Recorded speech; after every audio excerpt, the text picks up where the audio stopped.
Month 1 reflection, September 2018. My first big learning outcome was just categorizing the 4 models of reading.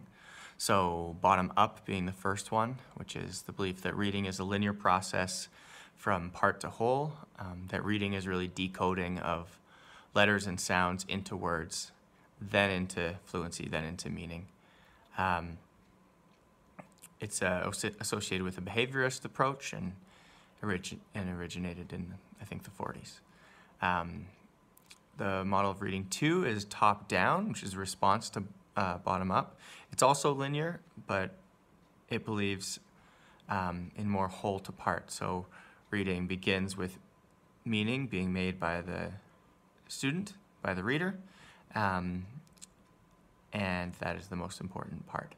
Reading is meaning-making in a psycholinguistic guessing game, is a belief of some top-down theorists. It's an early and somewhat extreme version of whole reading. Transactional is kind of in between bottom-up and top-down. The belief that reading is nonlinear and that the different parts of readings can't be attached from each other. It's a dynamic process that includes it all. It's a balance between meaning being in the text and meaning being created by the reader, and that's the view that we take in this course.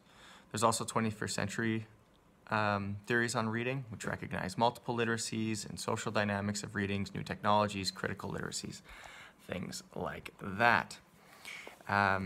So learning about being able to categorize these views on reading was an important piece for me because it allows me to explicitly understand some of those implicit and tacit understandings that I've had as a teacher and that I've seen with colleagues and administrators and decision makers in general.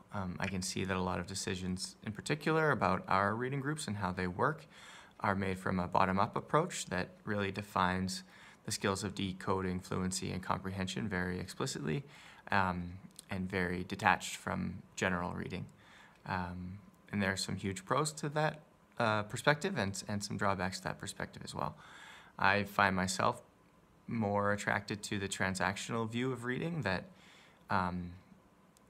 includes skills but also includes reading as a whole and really explicitly recognizes the fact that you can't just pull out one part of reading and expect that to be an effective approach. As a sports person, I also connect these definitions to different coaching styles in basketball. The bottom-up coach would be a skills-focused, break down the skills into small parts and focus on the fundamentals coach, whereas a top-down coach would be a games-focused, play games, and we'll learn that way. And I think that, as is often the case, finding a good middle ground is really productive. So that was my first big learning from the first month of the course, which was just defining the 4 different models of reading.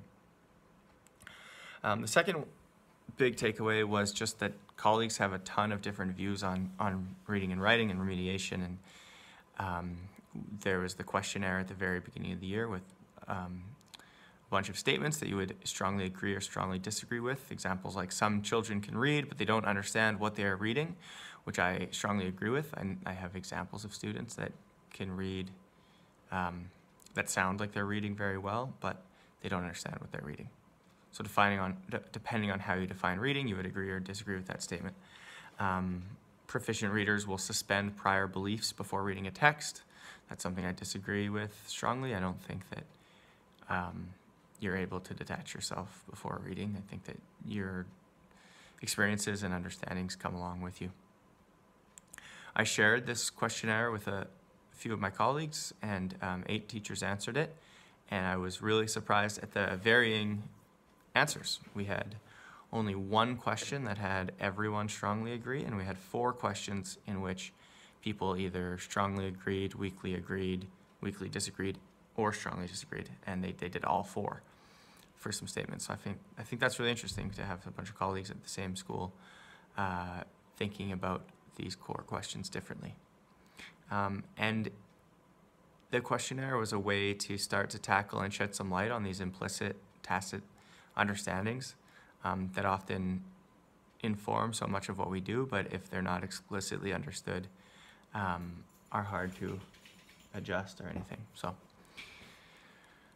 yeah, so that's my month one reflection. I'm really enjoying the course, and I'm thinking a lot about what we're learning in regards to my class.